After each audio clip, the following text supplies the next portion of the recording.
Good afternoon and welcome to the Healthy Indoors Show. I'm your host, Bob Krell. I'm founder and publisher of Healthy Indoors Magazine, and I'm happy to have you join us today for another exciting topic. We're going to be discussing the aspects of Legionella in the indoor environment post-COVID shutdowns or restarts. We've had a lot of buildings in this country that have been either fully or partially closed on partial service. And we're going to have a discussion today about how that might affect the possibility or increase the risk of Legionella outbreaks in those facilities. So joining us today is one of our regular featured guests. Happy to have him back in, Dr. David Kraus. He's the founder and principal toxicologist for Healthcare Consulting and Contracting, HC3, in Tallahassee, Florida. He's a certified industrial hygienist and a licensed mold assessor, and co-authored the 2009 guidelines for the surveillance, investigation, and control of Legionnaire's disease in Florida, and the 2015 AIHA guideline for the recognition, evaluation, and control of Legionella in building water systems. Over the past 25 years, Dr. Kraus has practiced environmental science and public health, focusing in the areas of toxicology, occupational health, industrial hygiene, indoor air quality, and exposure to microbes and chemicals in homes, schools, office buildings, and healthcare facilities. Yeah, that's a mouthful. So welcome, David. Good to have you back. Thank you, Happy to Bob. have you here. And again, in the co-pilot seat, he's back after a week in the woods somewhere, is the ever-present provocateur, healthy building scientist from Hayward Score, coming to us live from Colorado, and I forget which city, Joe Medosh. Loveland. Great, thanks. Loveland. So, David, you're our Neil deGrasse Tyson. He's on whatever show. He's the most frequent guest that always shows up. So you're our Neil deGrasse Tyson, who knows a lot, interesting. So we welcome you back again and again this year. So wait. Plus, nobody else will come on our show. No, Yeah, well, I'll take it. And I've been called worse. Yeah, right. There you go. No, it's great. And just as a side note, about a week and a half ago, David and I, David actually did a webinar on this very topic for Paul Medical, and I was there as I guess the host for that one, and some interesting stuff. Yeah, you were pretty good provocateur on that one. Yeah, well, I can play that part, but you've let's get right into it. You raised this specter back early on in our live broadcast back in March and April, talking about what was going to happen if buildings closed and they restarted, with the Legionella thing, and here we are, lo and behold, it's happening. Well, and it's I think we're still just getting a peek into the problems that are going to be coming about when we reoccupy buildings. This is frankly what we often are asked to do in our profession, is to state the obvious. If you take a building and close it down for a while and let whatever bacteria are in there flourish, you're going to have an issue. I think we're going to be seeing quite a bit of this as we move into later summer and fall, especially as we start moving into school. I'll say the attempts to reopen schools.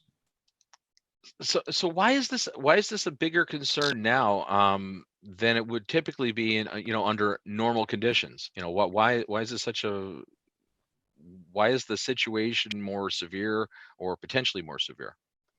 Well, if you think about it, the only entity adding disinfectant into our potable water is the municipal water supplier.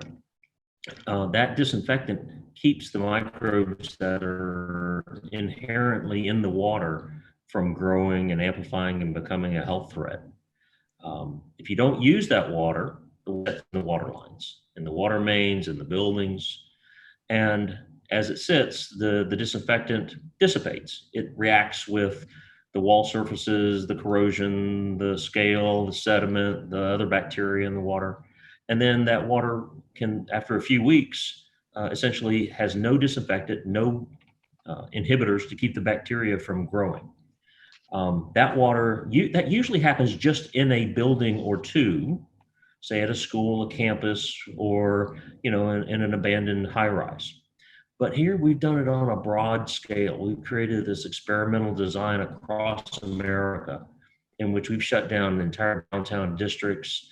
hotels, resorts, universities that have never had this level of inactivity and lack of water usage for such a long period and at the worst possible time. Legionella is a seasonal bug. There's always a little bit of it happening and Legionnaire's disease happening in the wintertime, but the summer and the fall is its time to bloom. And that's exactly when we've had this issue. So a lot of factors are coming together at the same time. And as soon as you add in the last bit of that recipe, which is going to be the people, the receptors, people to catch the bug, I predict we're going to probably see significant outbreaks occurring across the country, especially in areas that have really never seen this issue before. And this is occurring not classically from the building water cooling towers necessarily, right? Or well, it'll happen there as well. But we'll probably see a lot of it from the hot water systems that are in the buildings, and you can catch this from simply washing your hands with water that's contaminated, because it doesn't come from come through your skin, but the aerosols created when the water is splashing in the sink is what you end up breathing in. Great, we're washing our hands more now too. Yeah, right. Yeah, right. Well, That's right. Wash your hands more. Yeah, that's right. Yeah, the shower's the worst. You go to a hotel and take a shower. That could be a major disaster for a lot of people right now. So, yeah. Yeah, I've had to travel quite a bit, well, more than I'd like to during this shutdown period. And I will say that there's a lot of empty promises, a lot of hype, a lot of signs saying we're cleaning and disinfecting your hotel, we're cleaning and disinfecting this system, we're taking these steps to protect your health. And frankly, they're not.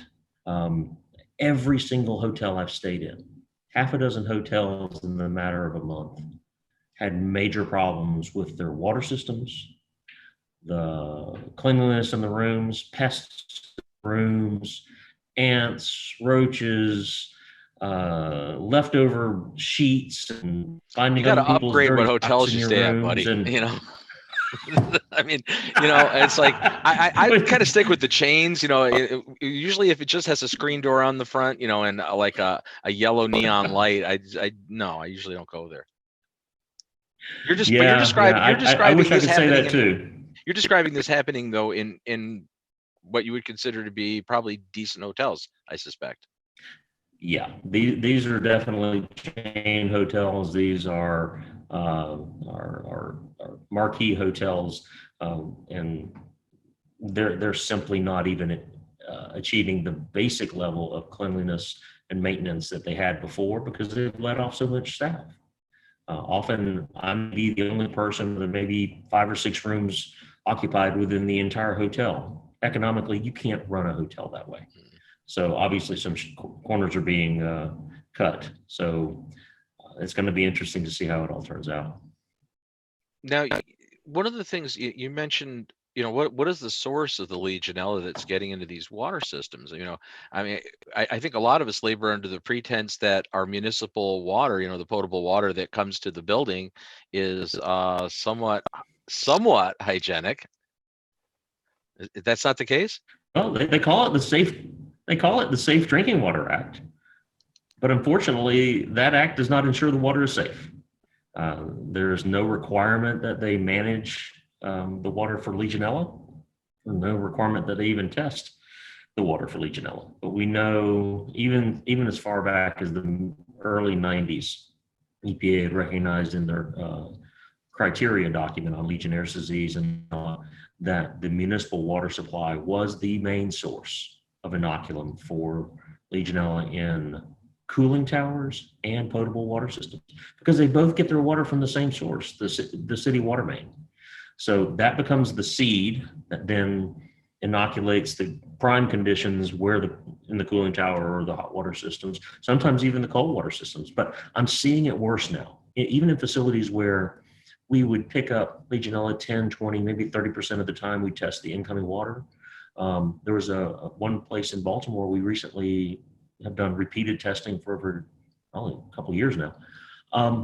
And all 3 water mains were positive for Legionella. Wow. In an apartment complex. So this is not, they're still at 96, 97% occupancy. Normally you see that issue when a facility has sat stagnant for years, and then you start seeing Legionella build up in the incoming water. So Baltimore's going to have an interesting summer and fall.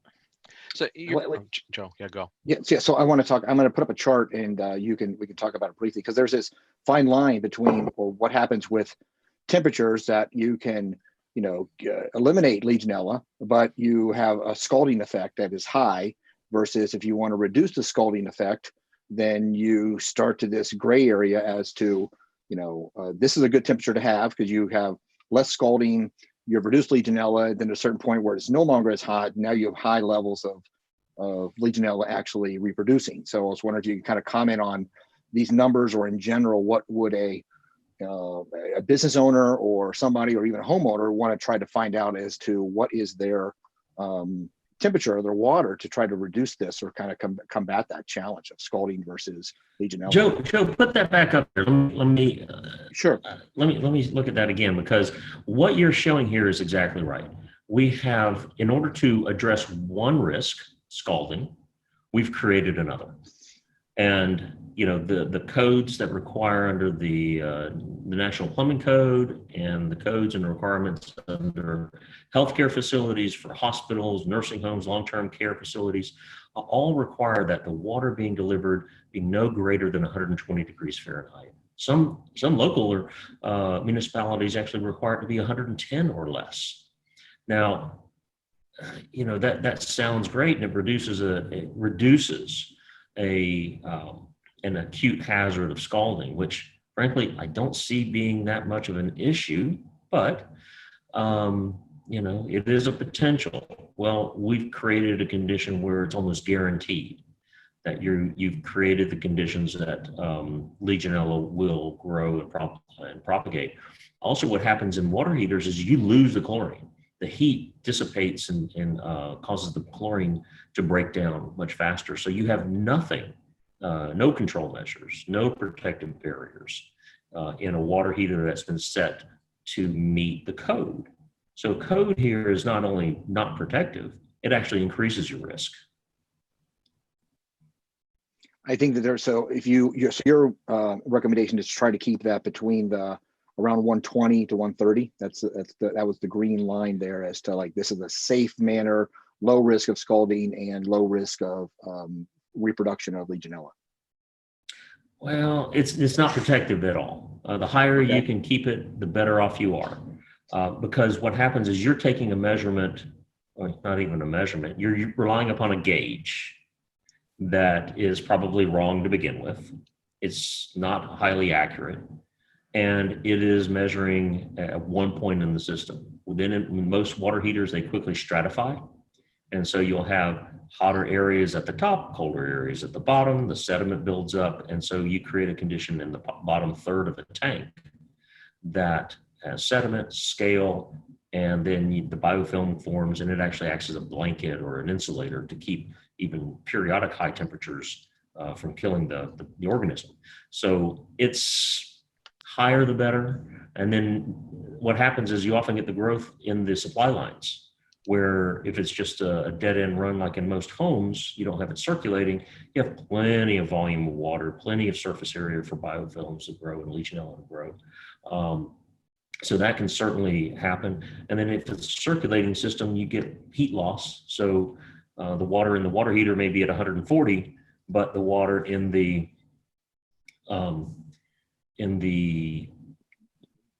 circulating lines, they may be 110.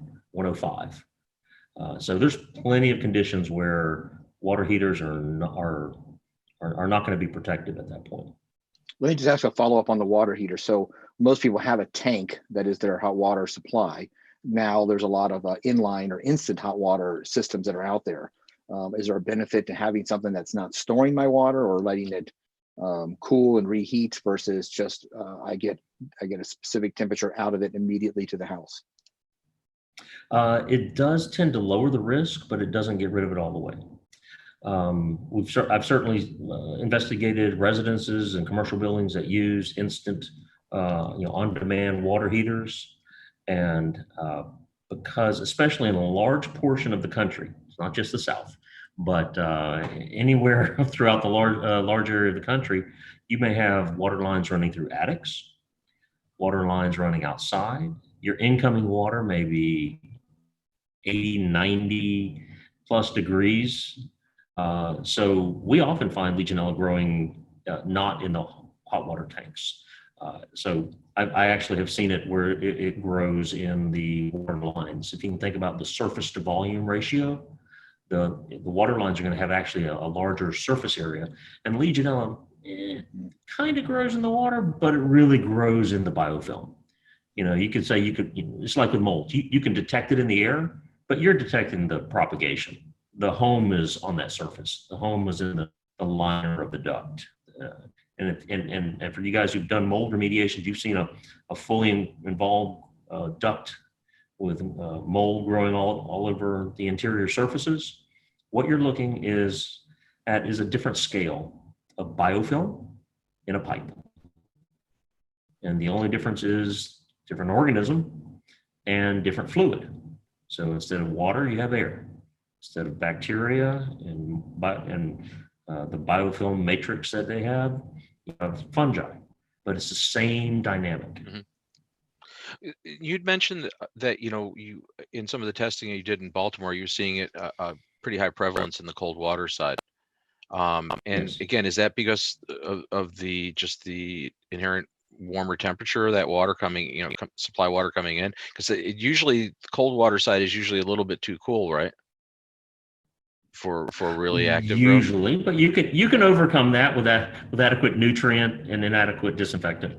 In this place, we were getting practically no disinfectant coming into the facility from the municipal water supply for the whole time. And the amount of debris, scale, sediment, nutrient in that water was extremely high.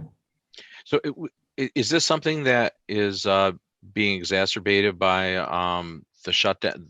A lot of buildings haven't been in shutdown over COVID. Are we going to see more on the cold side too, you think? Yeah. I would not expect any other way. There's a phenomenon they call water age. So how old is that water? And if the time starts at the point where it leaves the treatment facility, and they've injected it with an adequate level of chlorine, how long before that water comes out of a spigot somewhere and is used? Now, years ago, that may be a matter of a day or two. Then it turned into weeks. In some areas, it's turned into months. And if you can think about the water age of a water main serving a downtown business area that's been effectively closed for 4 or 5 months, that's some pretty old water.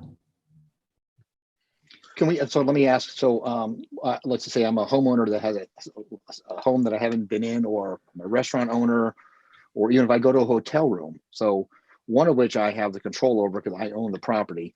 The other one is I'm actually walking into an environment I don't know. So let's go through the scenario briefly of, like, I own a restaurant.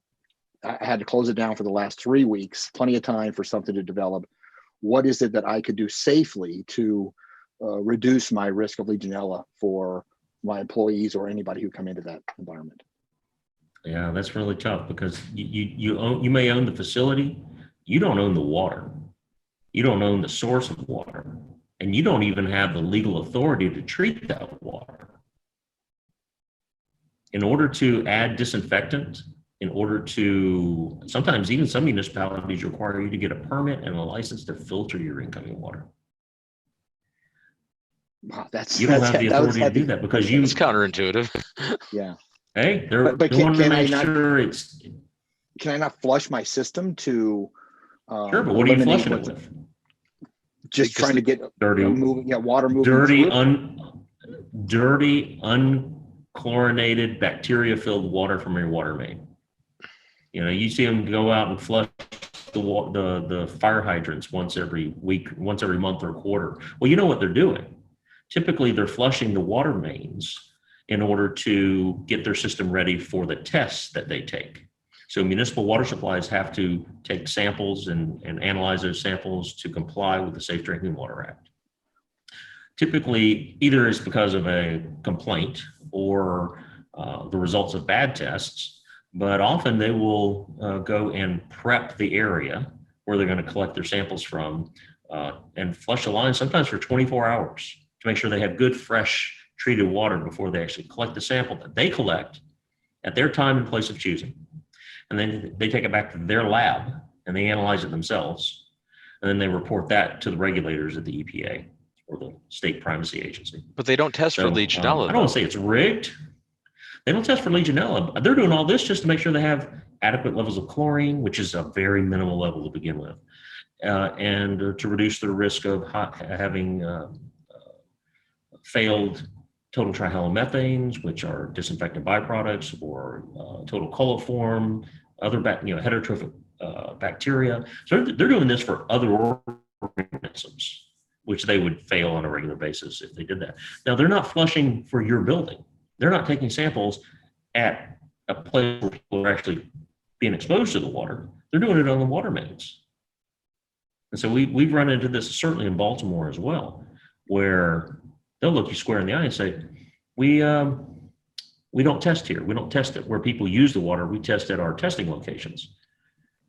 And they've actually admitted in writing that they have actually changed their testing protocols to ensure they pass the test.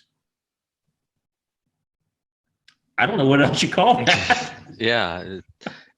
Troubling is what I call it. Wait, I didn't even know we still had regulations about water. I thought all of this stuff had been, eliminated by the Trump administration, that they keep making stuff like that was in place, which was a minimum requirement, even less. So I was surprised that there still is some type of regulation. And I don't mean that sarcastically. That is just a sad state of where we're at in terms of what industries can do without. Well, nobody's done away with the Safe Drinking Water Act, but the Safe Drinking Water Act wasn't keeping anybody safe to begin with. Yeah, I mean, it seems that way because I think we were all labored, as lay people, labored under the pretense that at least there was some standard, at least from the microbiological. Like I understand that they don't test for latent, pharmaceuticals in the water and things like that. That's why I haven't drank municipal water in Syracuse literally in 30 years. I'm also laboring under the pretense that my 5-gallon bottles of spring water are actually somewhat wholesome. And I haven't really checked those either. But I mean, the reality is, I always thought, okay, it's pharmaceuticals, you get chloramines, you get things like that going on. But I always assumed that at least the biological side, they were dealing with that across the form, across the whole scope. It used to be true, but we used to treat the tar out of our drinking water with chlorine. I mean, you'd sometimes even smell it. It's easily 10 times less than levels of chlorine now than it used to be when I was a kid. Really? So the reduction's been that substantial? Well, in order to smell chlorine, you're going to be in the 3 to 4 to sometimes 4.5 parts per million, and you would be smelling it. That's what you're going to smell at a pool. Okay. Mm-hmm. And nowadays, if you see 0.5 part per million in incoming water, that's great. That's high. But it's still inadequate to cause to control Legionella. Well, wait, let's just go there while we're there. So what about the impacts of chlorine on I know you're trying to kill one issue, but aren't you actually causing a potential second one? You have high chlorine in the water. That's usually something you want to try and filter back out. Is something that is impacting the body itself. Well, chlorine. The main reason that they're regulating it is to prevent the exposure to carcinogenic disinfectant byproducts. So again, like with the scalding hazard, which is trying to handle an acute risk, they're trying to deal with a population risk that maybe between 5 and 15,000 people a year develop cancers that can be associated with or deemed associated with the disinfectant byproducts.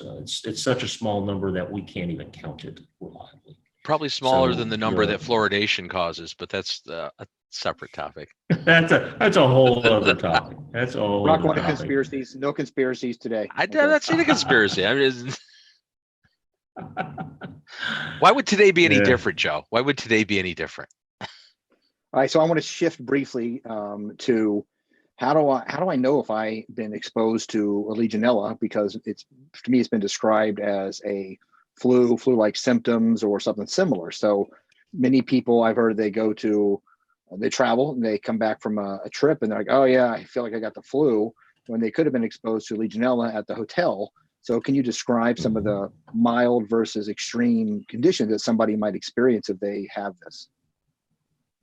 Sure. Well, actually, Legionella, we know, causes at least two different forms of legionellosis. One is called Legionnaire's disease, and that's a pretty serious pneumonia.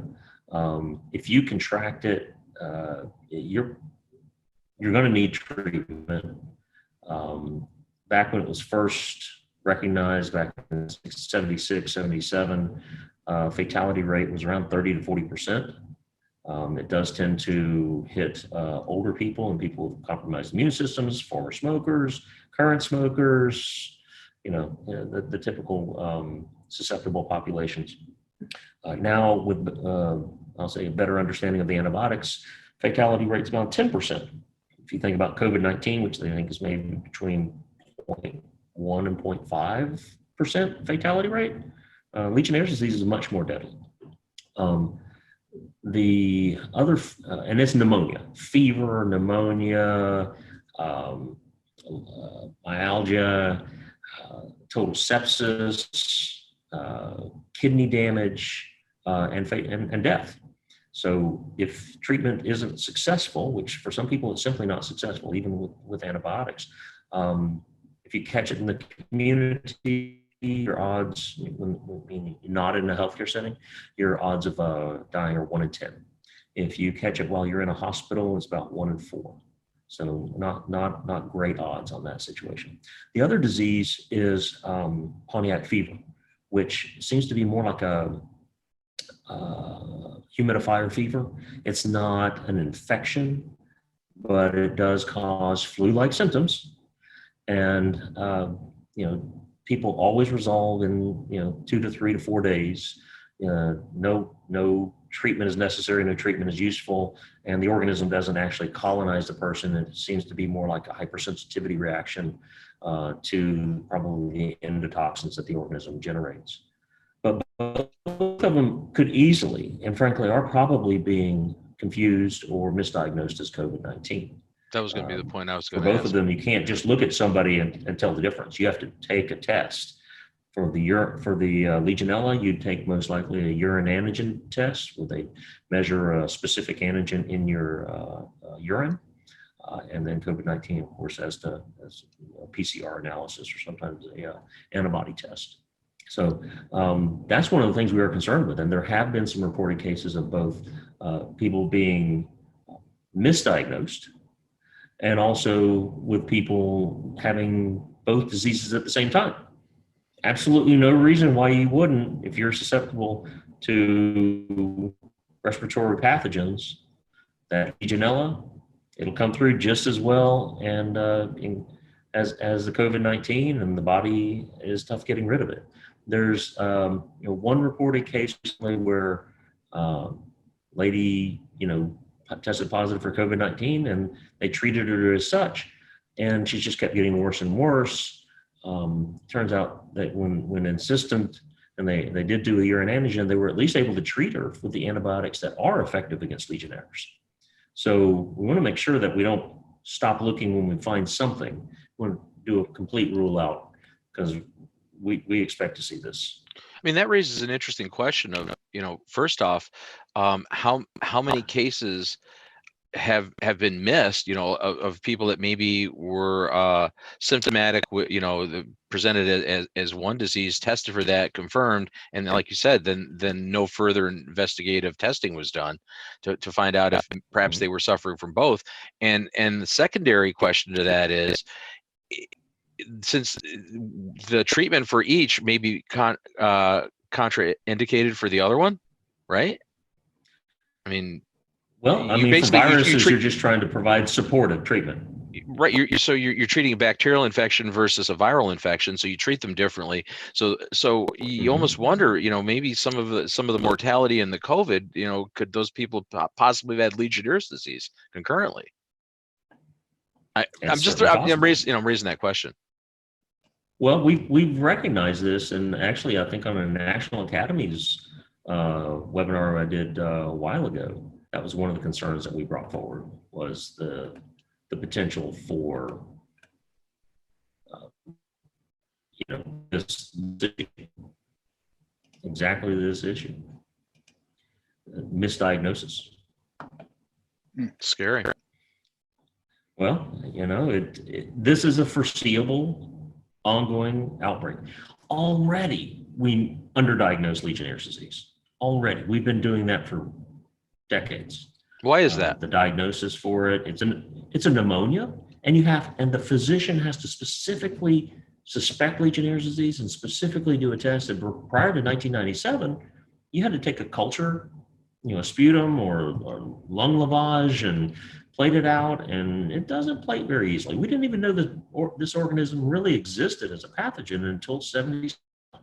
I mean, it'd been missed. It doesn't grow on the normal stuff in the laboratory.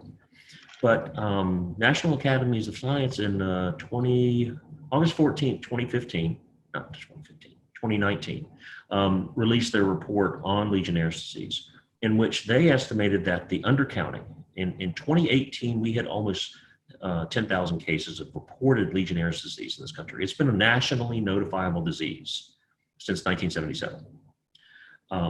And it had gone from roughly 800 to 1,000 cases prior to 2002, and it just took off in 2003. 2003, we had a 70% increase across the country.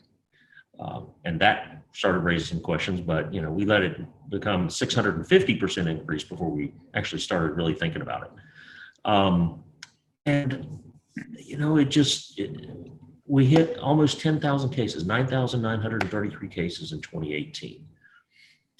National Academies Committee, the actual number of cases, I think, is between 52 and 70,000 cases per year. That's a pretty big underestimate. That was going to be my question, because it seems like it is testing. undercounted. Yeah. Yeah, it's been undercounted for a while. Now, we may have actually seen a reduction in cases during the COVID outbreaks, because people hotels and doing it and going to the hot tubs. They're not going to the spas or the gyms and taking showers in the gyms. They're not traveling in hotels. They're not getting on cruise ships. They're not doing a lot of the things where they often catch the disease. But the organism's still there. And when we begin doing that in earnest again, there may be a large number of places that are seeded, primed, and just sitting there like a landmine. Well, you indicated there have been a lot of increases in cases. Is it just that, have there really been increases in cases, or has it been that there's just been more tracking, or is it a combination of both? So, what you're talking about is called the detection bias. Are we just better at seeing it? That argument has been made, and there was a CDC paper that was done in 2005, I think, looking at that at that sudden increase in Legionnaire's disease, mainly experienced along the eastern seaboard, mid-Atlantic states. And it was published in 2006, CDC, Laura Hicks, and mostly folks from the CDC and other health departments. And they concluded that the massive increase along the eastern seaboard between 2002 and 2003, they attributed it to increased rainfall was associated with the increased disease. Now, that paper, frankly, needs to be retracted, because we have not had increasing rainfalls every year since 2003. Yeah. So I think they missed something. But as part of that analysis, they did examine detection bias, testing bias. They contacted the companies that sell the urine antigen test, which is about 95% of the tests that are done. And they hadn't been selling more tests. They checked with hospitals to see if they were ordering more tests, and no, they were just seeing it more frequently. They checked with the state health departments and the county health departments where it was being reported to higher frequency, and they had not received more funding. They had not increased their surveillance efforts. They had not increased the number of people who were doing this testing. So we believe it is a true increase, and you don't see an increase by 650% by accident or by a small confounder. And from my experience in the health departments, what we've been seeing is a diminution of the number of people doing the surveillance, a diminution in the budgets for the programs that count, monitor, and investigate these outbreaks, a diminution in the training, a diminution in the pay, a diminution in the experience and expertise of the individuals doing the testing. So where you may have had one or two people, the entire job throughout the state was to track down Legionnaire's disease cases. With budget cuts, that became one person. And then with further budget cuts, that became one person that had to do 10 different reportable diseases. So the fact is, you don't get better and you don't detect more when you have fewer people and fewer resources tracking it down. So I don't see any evidence really that this is a detection bias. So I'll go back to the residential side. Is there something besides getting bottled water, but you're still using, you're taking a shower, it's not bottled water? Is there something that can be done at the point of source or at the house that is reducing this or filtering it? Because I understand that it isn't just at the house, because now I have hot water and it's stagnant throughout my house, but now I have a point of use. So I understand that it'd be futile to probably complete this task, but is there something that I could do to reduce this just on a residential use? You know, part of it may be accepting the risk or calculating the risk of scalding and crank up your water heater as high as you can get it. Or maybe do that once a month. Turn up the water heater, flush all your hot water lines, and with as hot a water as you can for 20 to 30 minutes. You know, it's a great waste of water. It's a great waste of energy. And it's probably one of the few things you can actually do. But that's another thing that has contributed to the increase in cases and the increase in risk factors is water conservation efforts. The energy bill of 1992 implemented a number of requirements for low flow toilets, low flow fixtures and sinks and faucets, low flow shower heads that over time have become integrated into new homes. Renovations, you know, you can't find a shower head that produces more than, I think, one gallon, 1.5 gallons per minute. So this has overall reduced the water usage in homes by over half, which means we still have the same size water lines, but we're moving water through at half the rate, which means the water is twice as old. And so that's another contributing factor is the energy conservation efforts to reduce the temperatures in the water heaters and the water conservation efforts. All these things tend to increase the risk for bacterial disease. I'm just full of good news, aren't I? You are. This is a upbeat topic. Yeah. I'm sure you're familiar with Gary Klein. Do you know Gary Klein, David? Gary Klein is one of the most industry experts on plumbing, especially residential and a variety of stuff. And he insists that all of our plumbing for existing and new homes is just way too large, and that plumbers are just afraid to go to a smaller diameter because they're afraid they're going to have a pressure drop. But he has proven that you can build a house with, you know, a half inch is one of your largest pipes and going down to 3/8 and even smaller to get good pressure and have less water that's stagnant in your house. And actually it does the conservation concept you're talking about, that we're, you know, not using as much water because we don't let it sit in our pipes as long, as well as making shorter runs. He's got a calculation about how long should go. Yeah, right. How much runs do you have? Running, keeping the pipes as short as you can and not doing stupid things. And putting dead legs.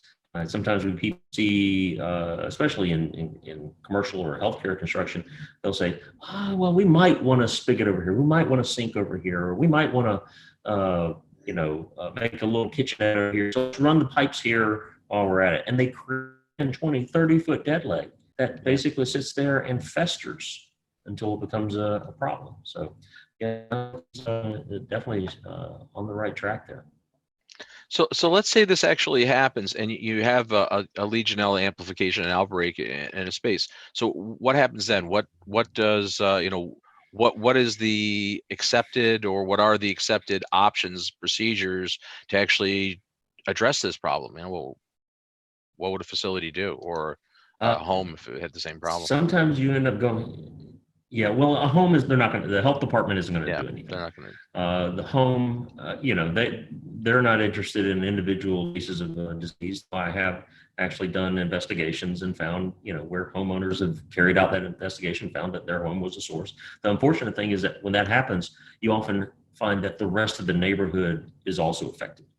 So there was an example in a Jacksonville neighborhood where, a builder went forward with some testing and found, that one of their, one of the people who bought a home there in a new community was infected with Legionnaire's disease. And we tested his house and it was infected with Legionnaire's disease. And we tested the other, the model homes in the neighborhood, and they were all infected with Legionnaire's.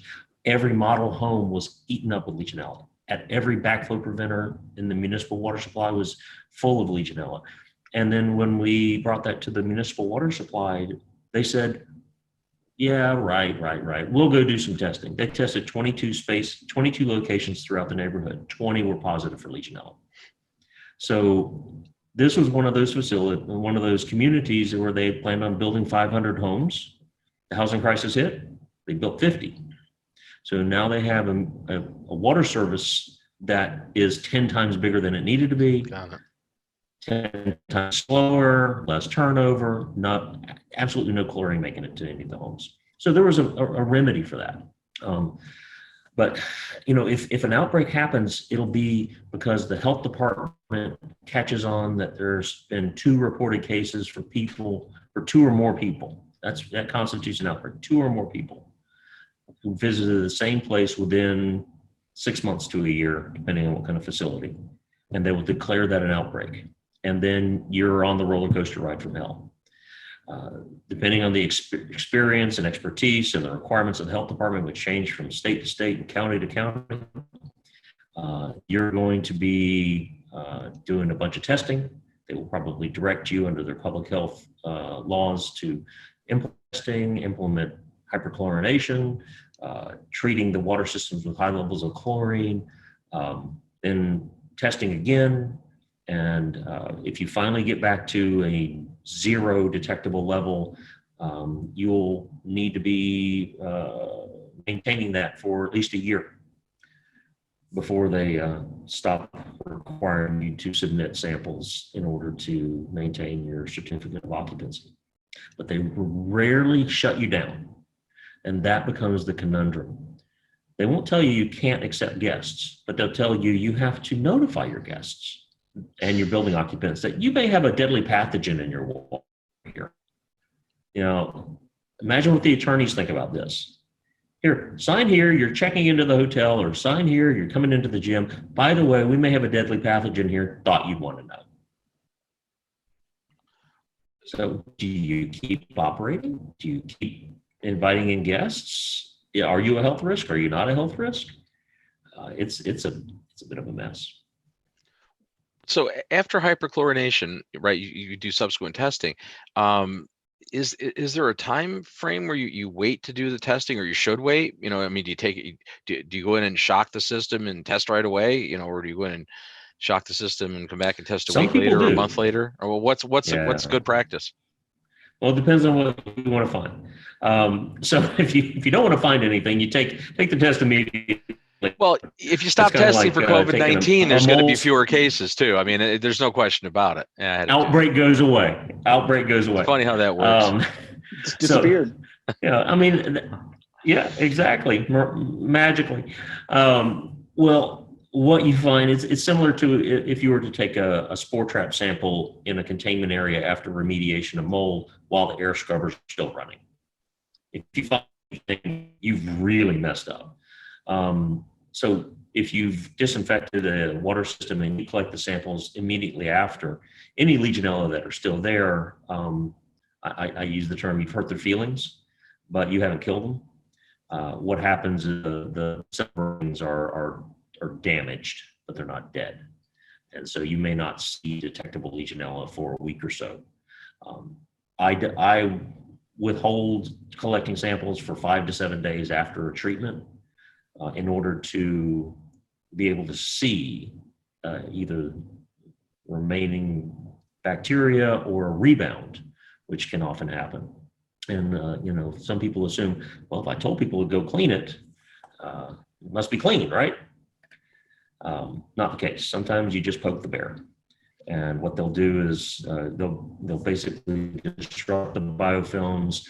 The material becomes planktonic and floats through the system. And you go from 30 to 300 to 3,000 CU per mil. So, sloppy or ineffective remediations can actually increase the risk. So you usually just want to wait a week or so after the treatment before you collect samples. But the tough thing is it takes 2 weeks back from the laboratory. It's not a fast turnaround. It's a slow growing organism. Well, and you mentioned a lot of, a good portion, if not, I dare say all municipality water systems are already contaminated with Legionella. So how do you even get to, like, what's considered a safe level? Because it seems like you're always going to have a Legionella background level, right? Or often. It wouldn't be uncommon to have some background level in the water. Yeah. Well, and that's what we see. Now, I still see an issue with public health authorities and many consultants. They will do Legionella testing in the potable water system of a building, but not bother to test the water coming in. It's like doing a mold sample, a spore trap sample indoors, but not doing a concomitant outdoor sample. So you don't know if you're getting anything or not. And so many people will just interpret it, assume that any Legionella that they detect in the facility is inherent because of the facility. And they're blind to the fact that they may be getting significant concentrations coming in from the municipal water supply.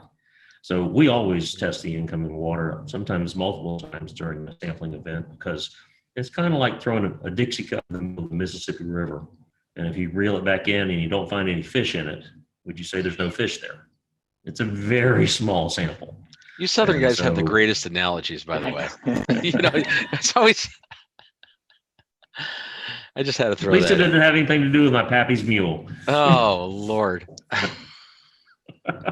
I want to shift slightly and lead into what we're going to do next week with you, David. So next week is about schools and back to schools, but the one underlying thing we're not going to talk about next week, so I want to try and get it in now, is that all these schools, they have been sitting vacant, like more vacant than they ever been. Usually they had some small staff, or they had things happening at the school, something where they had some type of water usage or something that made the building a little active. Now they've been dead in the water for months. And even before the kids come back, a bunch of teachers are going to be walking into these buildings, and they're going to be the first exposure. So can you kind of elaborate on the risk that these buildings have for especially these teachers that are coming back to be the first people to sometimes turn on a water system that's been sitting stagnant for maybe 2 months? Yeah. Certainly of great concern with K through 12 schools, whether they're private or public. Universities have really gone through a period of stagnation they've never experienced before. Their resources are also being tasked to handle disinfectants and hand washing stations and everything else. And the teachers, especially the elderly teachers, the administrators, the custodians, they're the ones who, in these instances, are the ones who actually contract the disease. Somewhat similar to COVID-19, children seem to be remarkably resilient, robust, and unlikely to contract Legionnaire's disease. I can probably count on one hand the number of childhood cases I've ever seen reported in literature or seen in any cases I've dealt with. So maybe there's a common thing there we should be looking at as to why are children less susceptible, not zero, but less susceptible to COVID and also much less susceptible to Legionnaires.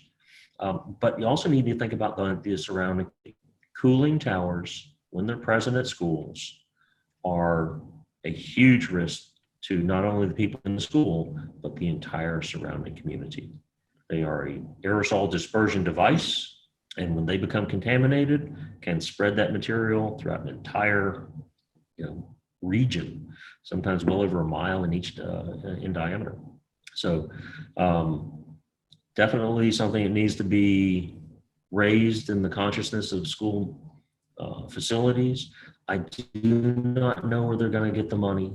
I do not know where they're going to get the resources necessary to clean and disinfect these systems that should have been cleaned already, that were probably dirty to begin with, and may be, literally a minefield that they're walking back into.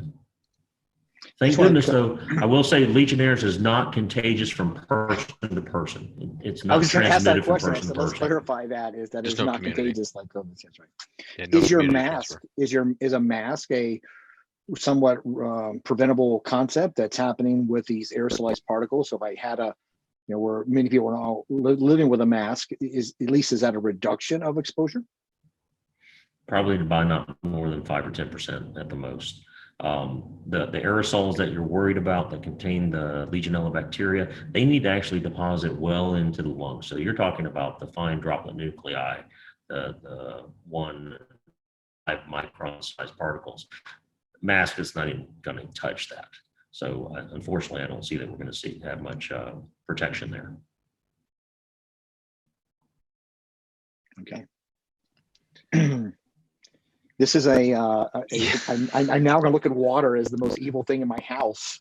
I thought your air was the worst.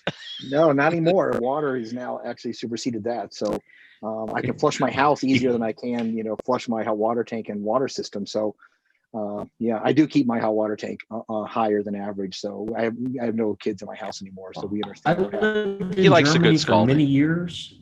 Yeah, and the Germans do too. I lived in Germany for many years when I was in the service, and they run their water hot, 150, 165 degrees, because they don't run chlorine in their water.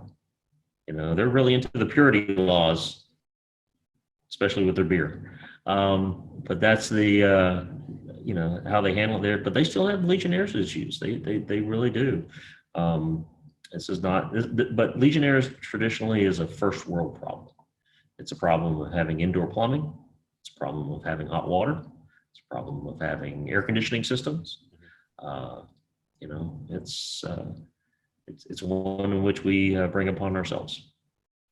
So let's go. I've asked you this many times whenever you're on. So if I was a building owner or school superintendent or somebody, what type of person would I want to come out and assess my water system? I mean, that's not just, I think any average person to do that. And luckily that's not something that people have been grabbing onto, like, oh yeah, I can test your water for you because what they're doing. Well, just give it a minute. Okay. Well, the first one I'll tell you not to use is the water treatment supplier for your treatment systems you have. Many of them may be very well competent and qualified to do it, but there's an inherent conflict of interest in which you're asking somebody, hey, by the way, go test your own work and test your own, grade your own homework and come back and tell me if you've created a problem that I didn't know about. That doesn't work out so well. AIHA, the American Industrial Hygiene Association, is working to develop a body of knowledge for competent professionals and competent technicians. And those efforts are moving forward very speedily and in great direction and in cooperation with the National Environmental Health Association, NEHA. And we're trying to develop the core foundations and competencies that individuals would need to meet in order to be a competent professional who is assessing building water systems for Legionella, for those who are responding to outbreaks, and for technicians who would be doing the daily testing, measurements, monitoring, and implementing water management strategies. So right now, there's no credential, there's no license, there's no card carrying folks you can call up and be sure that they are who they think they are, who they claim to be. And it is very much buyer beware. But many industrial hygienists know what they're doing, some don't. Many engineers know what they're doing, many don't. Many microbiologists, great in the lab, don't take them to the field. So it just really depends upon the individual, their expertise and experience and background, and ask for references. The other one that I usually try to clarify is there something about the lab? It's like if I talk to somebody to try and find out how knowledgeable they were, I usually ask them, oh, and what lab are you sending your results to? Is there something that would be a good question to qualify that, oh, yeah, this person sounds credible and their lab also sounds credible. I now feel more confident about them. So what would you say about a lab that you would say, yeah, that Well, had credentials for this? Yeah, the labs are important. Not every lab is the same. There is a certification credentialing program, registration, I forget what it's called, ELITE, E-L-I-T-E. It was initially established by the Centers for Disease Control and Prevention to help establish base level of competency for laboratories that do Legionella analysis. That is, I think, underway or in the process of that credentialing program is being shifted over to Wisconsin Occupational Health Labs to run. CDC is trying to get out of the business of certifying laboratories to do this. It's the bar they have to clear. It's not a very high bar. It's a pretty low bar for most laboratories can do it. So you at least want to make sure that the lab is ELITE certified. And that can be found by just simply Googling CDC ELITE lab list. And it'll take you to the CDC website, and they have a list of laboratories in each state that have met this credential. But if you don't use an ELITE lab and you try to present those test results to the health department as part of your investigation, I have seen in more than one instance, they said, oh, that's nice, go hire an ELITE and come back with, go redo it all. And that could be tens of thousands of dollars worth of lab work. Wow. So it is a minimum criteria. You really want to look at laboratories that have been doing this for 10, 20, 30 years. And there aren't many that have been doing it that long. So the length of time they've been doing the analysis is really, to me, the differentiator. And to confirm, the Home Depot water test does not do a Legionella test. It's not confirming if I have Legionella. No. Wouldn't find it if it was staring you in the face. Or any other box store's water test. That's right. Yes. Any other hardware store that you might find a water test by somebody that says that, they do test something, but they do not test Legionella. No.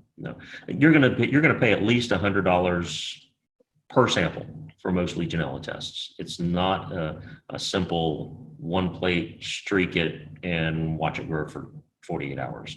It's much more complicated, unfortunately.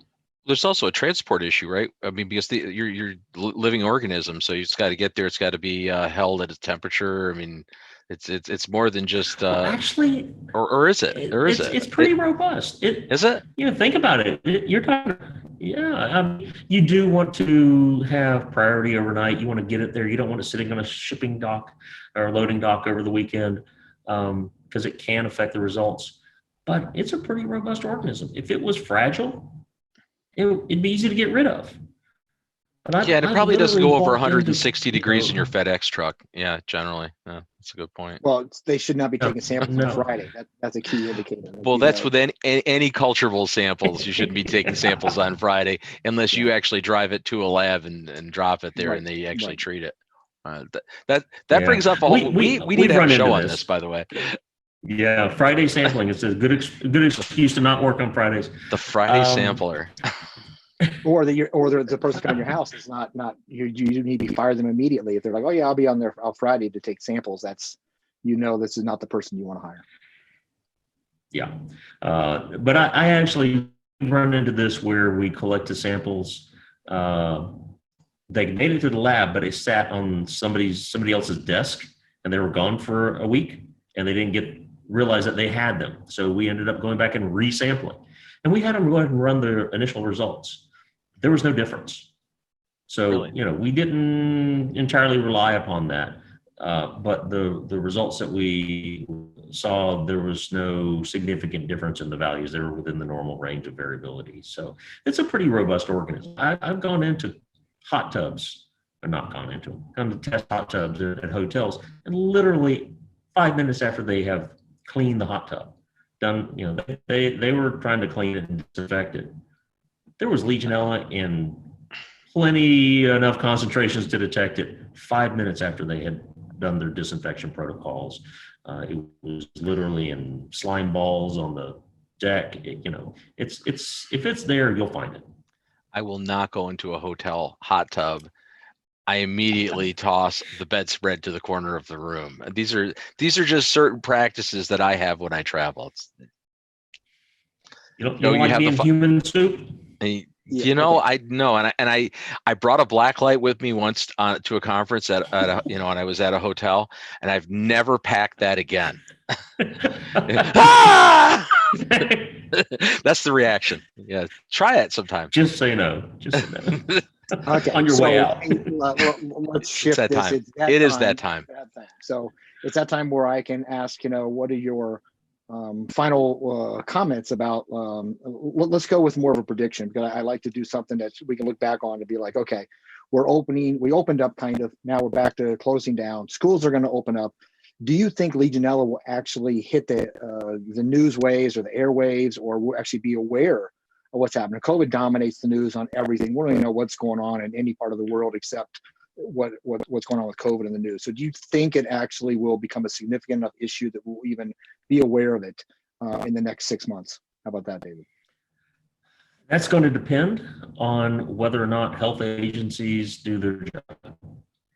The only way we know about outbreaks is because of the surveillance system and the laws requiring reporting of Legionnaire's disease cases. So I have every bit of unfortunate confidence that Legionnaire's disease will become a major public health threat as we reopen. Whether or not it's recognized, spotted, it becomes apparent in the news will depend on many factors.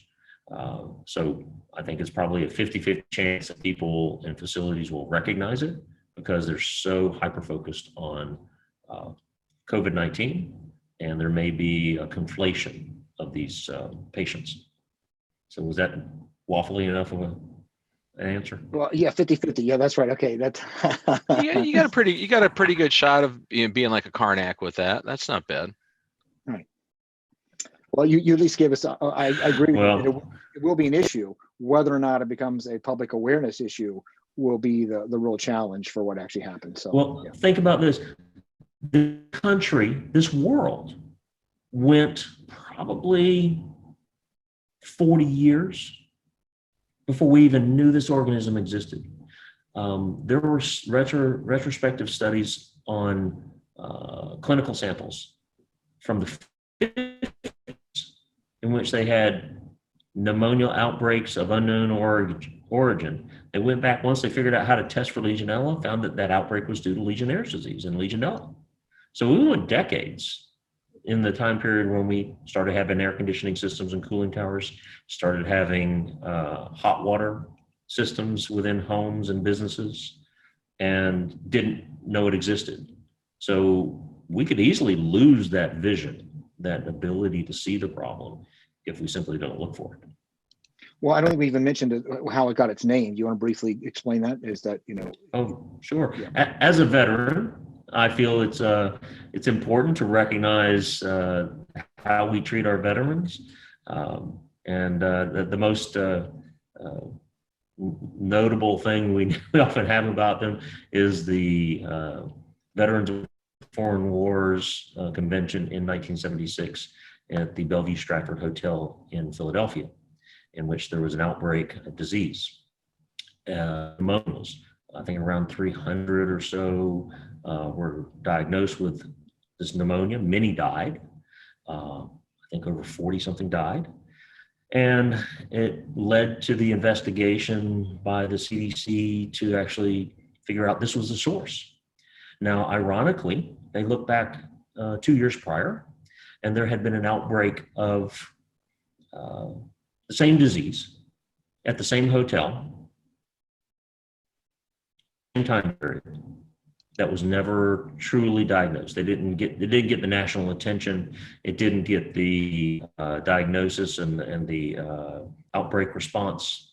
And it really tells you how important it is to have a good name, because if the CDC had done their job 2 years prior, if they had investigated and found the source of this, it not only would have saved the lives of dozens of war veterans, but we would also be talking about Oddfellows disease instead of Legionnaire's disease, because it was the Order of Oddfellows Convention had suffered this outbreak prior to this.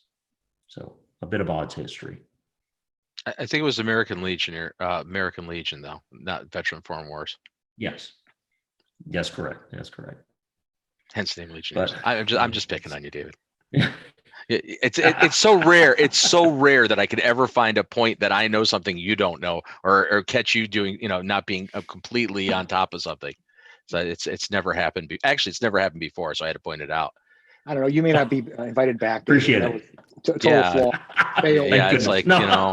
well, I mean, come on, you got a PhD, you're CIH, and you're a damn nice man to boot. So Well, I guess you too, gentlemen. So I guess we're going toward that whole wrap up time. So let's just look ahead here. The July issue of Healthy Indoors magazine, the online digital edition, will be out soon. Our cover story is on going back to school.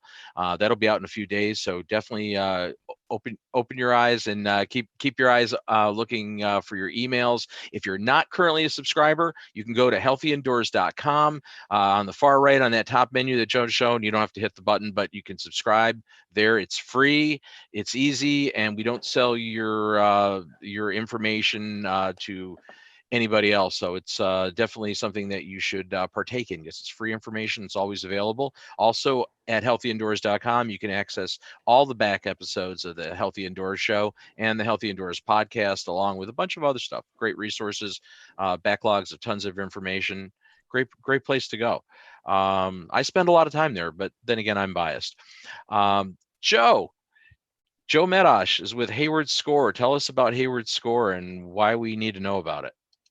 So we are a free resource that allows you to determine if your home is potentially impacting your house, or actually giving you a safe haven, a place that you really enjoy being in. So you can go online. We have some phenomenal resources.